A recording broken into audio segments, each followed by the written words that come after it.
Magandang araw sa inyo muli mga kaibigan. Ngayon po ay araw ng Lunes, July 6, 2020. Dito po sa Naga City, Camarines Sur ay mayroon na naman pong mga nag-positive sa COVID-19. Kaninang umaga po ay umabot sa 27 na active na positive COVID-19 ang Naga City. At ngayong gabi lamang po ay nagkaroon ng 4 na naman na positive sa COVID-19. Ang isa po dito ay asawa ng isang galing sa Cebu na lending agent.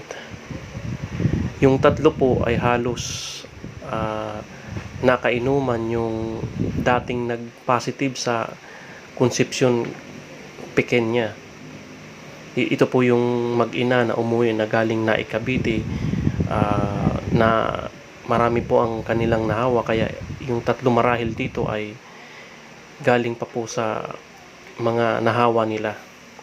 Kaya ngayon po may total na 31 cases ng COVID-19 positive dito lang yan po sa Naga City, at marami pa pong iba sa buong Camarines Sur. Dulot po ito ng balik probinsya na yung mga galing Maynila po na pinauuwi. Pagdadating po dito ay nagkakaroon po ng COVID-19 siguro sa pag-travel nila ito nakukuha, o marahil ay sa pag-uwi nila dati na silang meron. Kaya lang ang malaking problema po dito mga kaibigan ay hindi nila sinusunod yung protocol na ibinigay sa kanila ng LGU ng Naga City. Kaya po lumaganap ang COVID-19. Ang iba po kasi sa atin ay ayaw mag-quarantine sa bahay, ayaw mag-sacrifice. Kaya ang nangyayari po, yung mga hindi dapat nahahawa ng dahil sa pagiging makasarili ng ating ibang mga kababayan. Panawagan ko po sa lahat na uuwi na galing Maynila, kahit wala po kayong sakit, please mag-quarantine po kayo ng 14 days. Ano naman yung 2 linggo kung kaligtasan naman ng sarili nyo at ng inyong pamilya, at kaligtasan din ng inyong mga kababayan.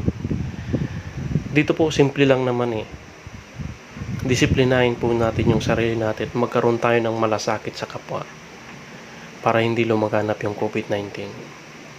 Kasi mga kaibigan, kanina pagpasok ko sa trabaho, ang market po dito sa Naga City ay isinara yung isang tindahan sapagkat yung apo nila ay nag-positive sa COVID-19.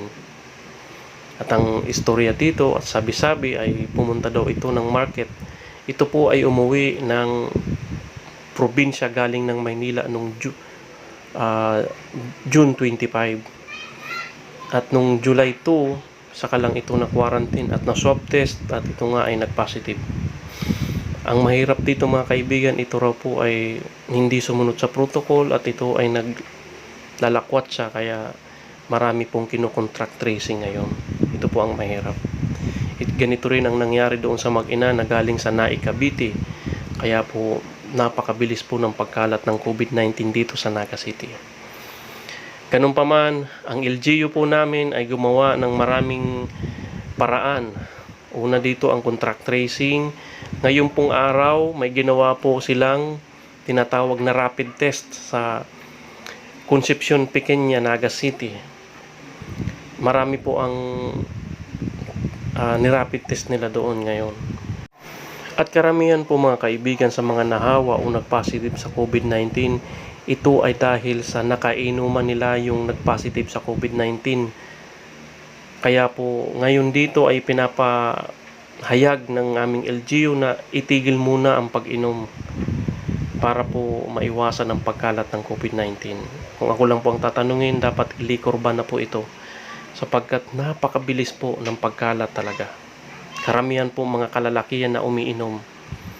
Kaya iwas-iwas muna tayo mga brad sa pag-inom. Kung hindi, mauubos tayo rito. At ayon sa balita kaninang umaga, pinapakinggan ko, mayroon daw pong mga umaabot sa mahigit 2,000 mga inoobserbahan ngayon, at balak ay i-rapid test ganun po karami ang possibility na nahawa ng mga may COVID-19 dito.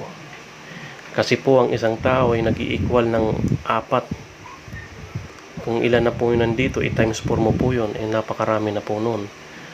Baka sa susunod na buwan, baka umabot kami ng 1,000 kung hindi ito maayos ngayon. Ganun pa man po, hindi nagpapabaya ang LGU dito. Sinasabi na rin na mayroon na ulit checkpoint sa mga uuwi na galing sa Maynila. At marahil ay baka matigil na ulit ang pagkalat ng COVID-19 dito. Ito po ang nais naming mangyari, maging free COVID ulit ang Naga City, hindi lang po ang Naga City kundi ang Camarines Sur, at maging na rin ang buong Pilipinas. Magagawa natin ito sa pagtutulungan natin at sa pagdidisiplina ng bawat isa sa atin. Ngayon po, good luck po sa inyong lahat. Marami pong salamat mga kaibigan. Mag-ingat po tayo. Magdasal na sana'y matapos na ang pandemyang ito na ating kinaharap. Marami pong salamat and God bless po mga kaibigan.